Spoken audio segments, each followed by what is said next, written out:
I'll try to be as brief as possible, for I believe blessed is the speakers who give short speeches, for they'll be invited to speak again. So, actually, in Mombasa, I've had some affair with Mombasa since my childhood.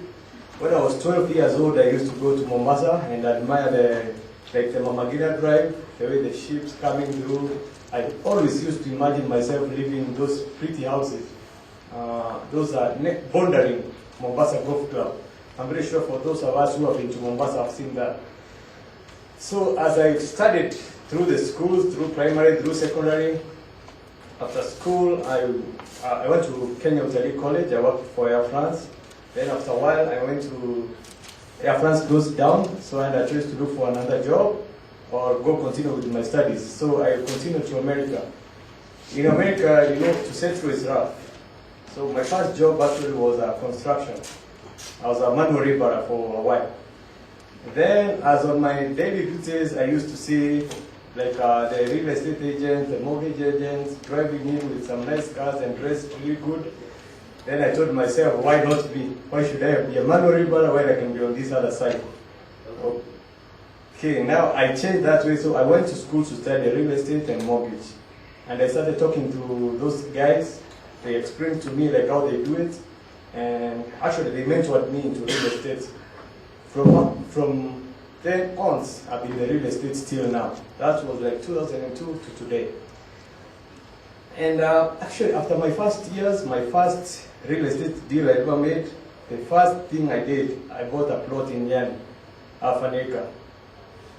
Then I held it for a while, since I knew I couldn't do Mombasa, I couldn't do Meru where I'm from, but I said I couldn't do Nairobi, I couldn't do Meru or Isiolo where I'm from. I decided Mombasa, since I have had some romantic affair with Mombasa since childhood. So after a while, I started developing the plots through families and relatives. You know, sometimes some of us who don't have opportunity to help professionals to help them back here, they love to use relatives, and sometimes it can be a messy affair.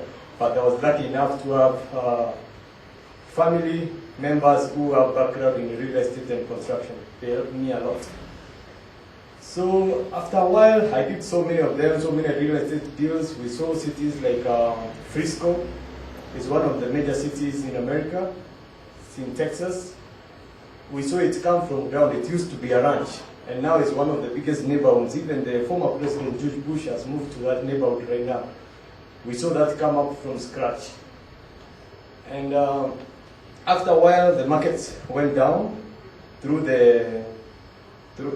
after the recession and credit crunch and all that. So I decided to shift my base. Since I had gained a lot of knowledge in America, I decided to come back and put the knowledge into use.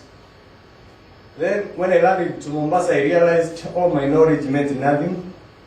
I had to start from scratch. So I went on a 4-month research. Every day I would wake up, pick up an agent, take me around Mombasa from morning to evening. Then that agent would introduce me to some other agent. I would pick up the other agent the following day, he'd take me around, so I get to learn all the insight of Mombasa, all the areas, from Pipingo, Lamu, Malindi, all the way to Lunga Lunga. I don't think there's any part of Mombasa I've not been into. Then after that, after 4 months of good research, I decided the business to start.